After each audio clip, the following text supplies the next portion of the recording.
Assalamualaikum warahmatullahi wabarakatuh. Welcome back to my video by Siti Anurjana. Di sini saya akan membahas video tentang long talk.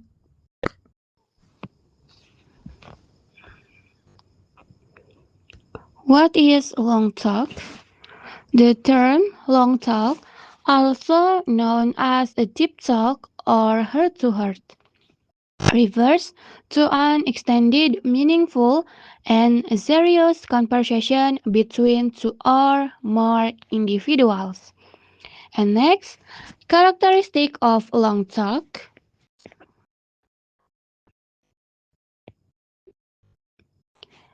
The first, in depth the topic is just small talk, you go details, reason, and examples. The second, flowing. The conversation keeps going smoothly. One topic naturally leads to another without awkward long pauses.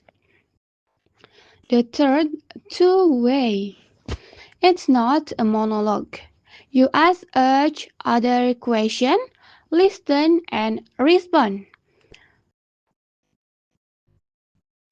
There's real back and forth.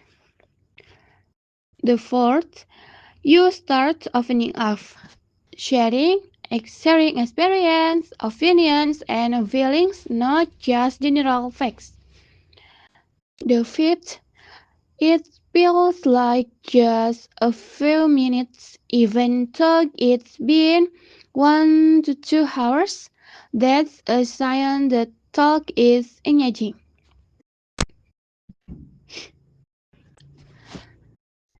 Six, comfortable silence. You don't have to talk non-stop. Sitting in silence together still feels okay, not awkward. And finally, various topics. It jumps around from work to childhood to movies to dreams to food, different topic but still connected. Exercise 24, Talk 1.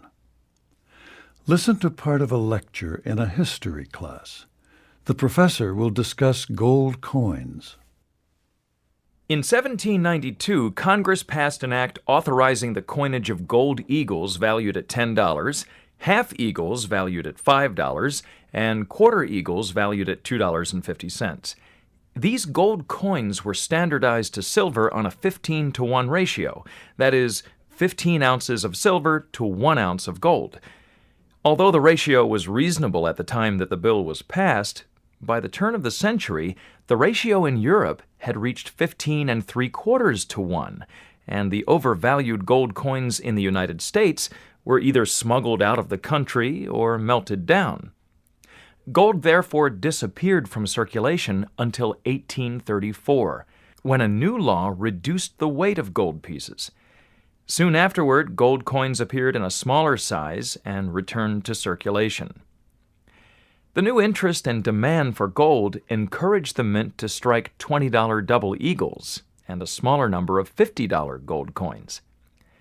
The financial uncertainty during the Great Depression of 1929 encouraged hoarding of gold coins by individuals, a situation that became so serious that the government finally ordered all gold coins to be turned in.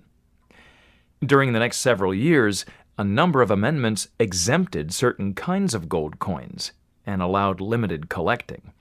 Since then, the interest in collecting gold coins has increased, and the restrictions have decreased. Now there are no restrictions regarding the export, import, purchase, sale, or collecting of gold coins in the United States. Number 1. What is the main topic of this talk?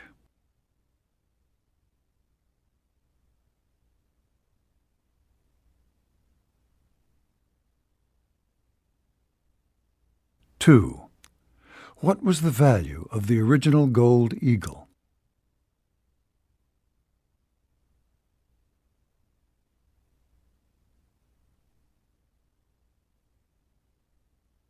3. What was the value of silver to gold in 1792?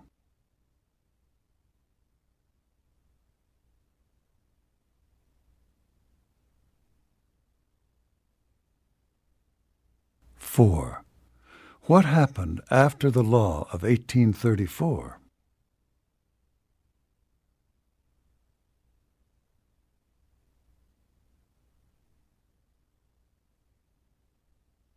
5.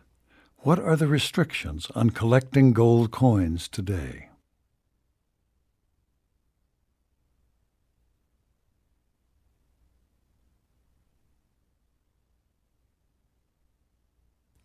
2. Listen to part of a lecture in a music appreciation class. The professor is discussing the work of Stephen Foster. Stephen Foster was one of the most prolific songwriters of his time, contributing more than 200 songs during his 20-year career. His first attempt when he was 14 was a forgettable composition called the Tioga Waltz, a melody for 3 flutes which debuted at a school exhibition. His first published piece appeared only 3 years later in 1844. It was called Open Thy Lattice, Love, and it was rather typical of the sentimental tunes of the time. Still, it was a good effort for a 17-year-old composer. But it was minstrel music for which Foster will always be remembered.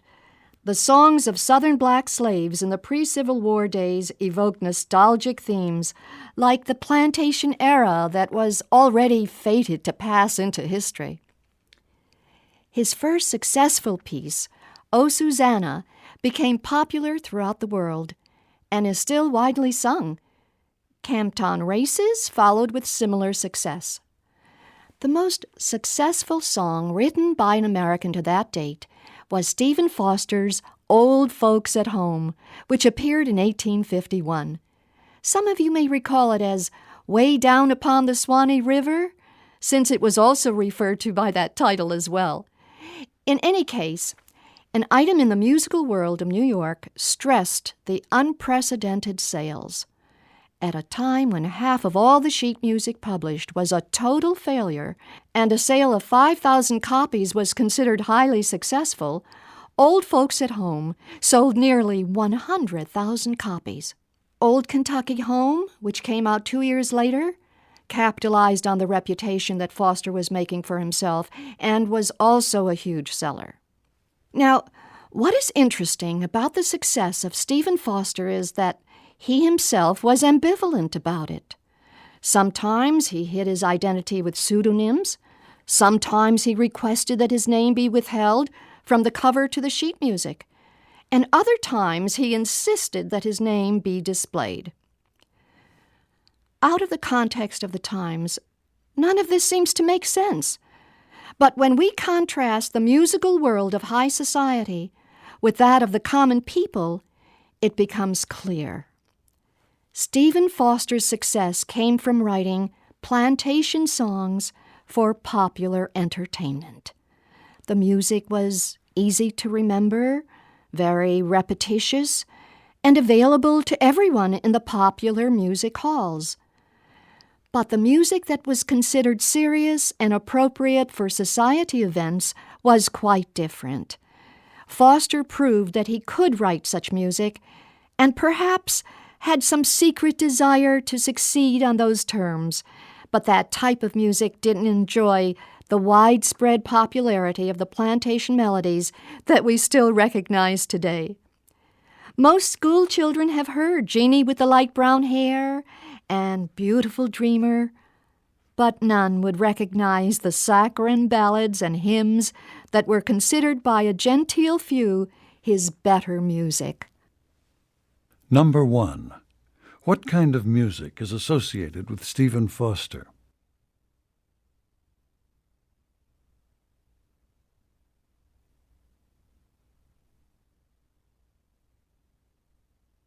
Two. Which piece was the most successful song written by an American?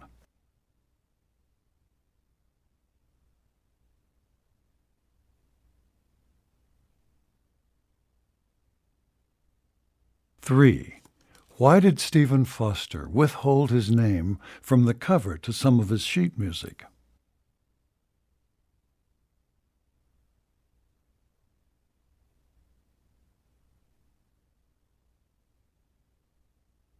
4.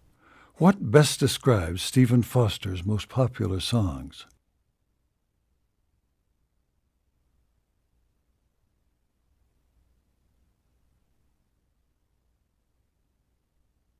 5.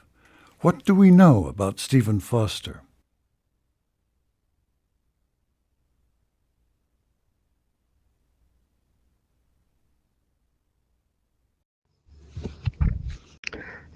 'Pertama, di sini kita akan membahas tentang Talk 1 terlebih dahulu, yang berisi sejarah koin emas di Amerika Serikat.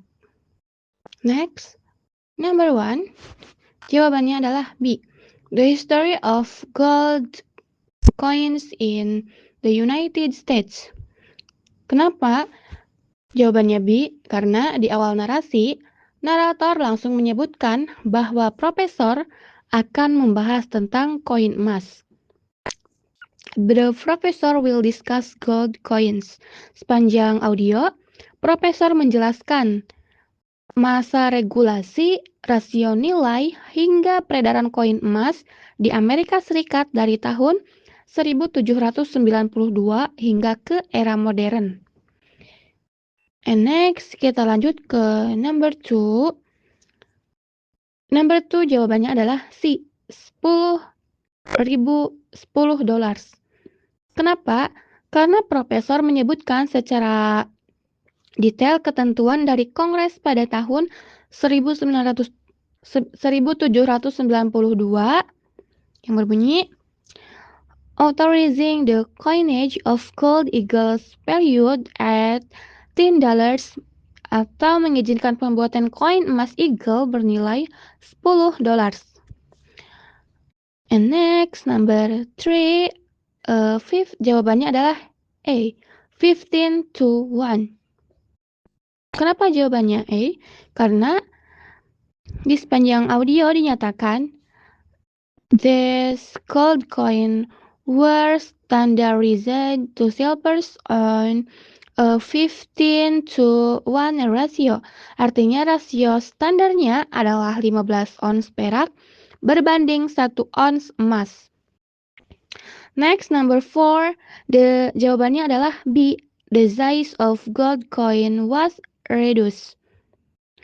Karena profesor menjelaskan situasi pada tahun 1834 ketika undang-undang baru disahkan. Yang berbunyi,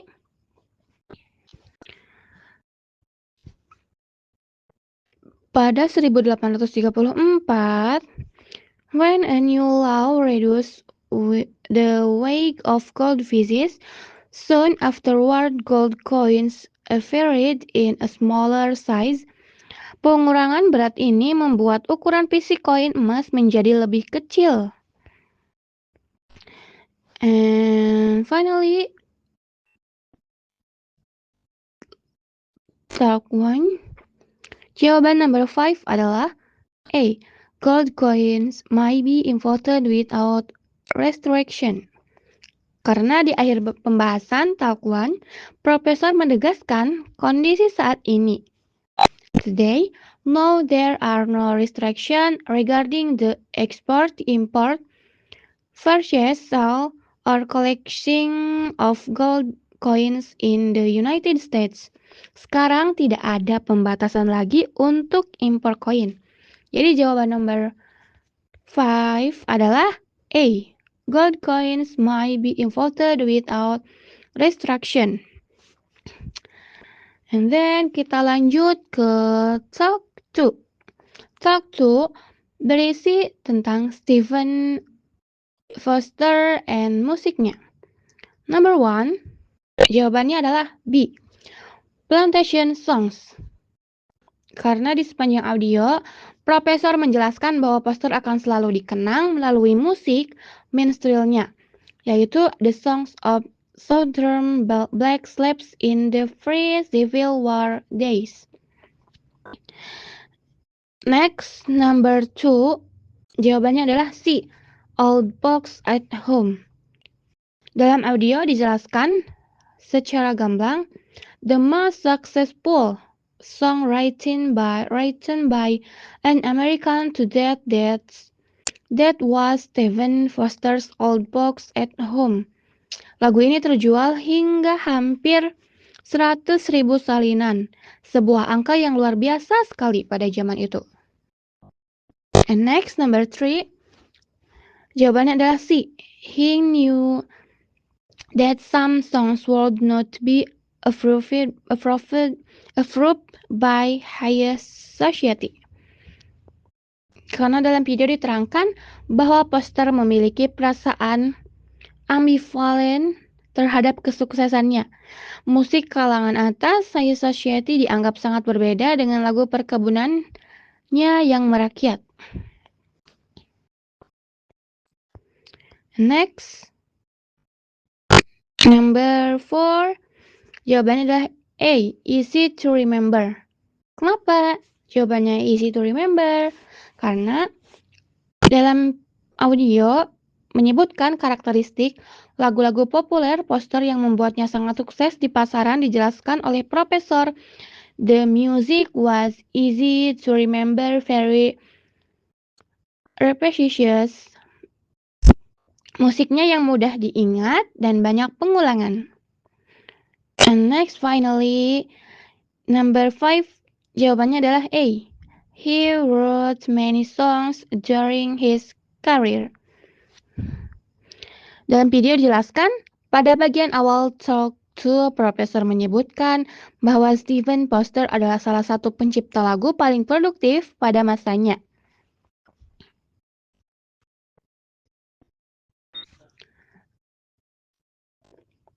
Oke. Mungkin cukup sekian tentang pembahasan talk to dari saya. Sampai jumpa lagi di video selanjutnya. Wassalamualaikum warahmatullahi wabarakatuh. See you guys.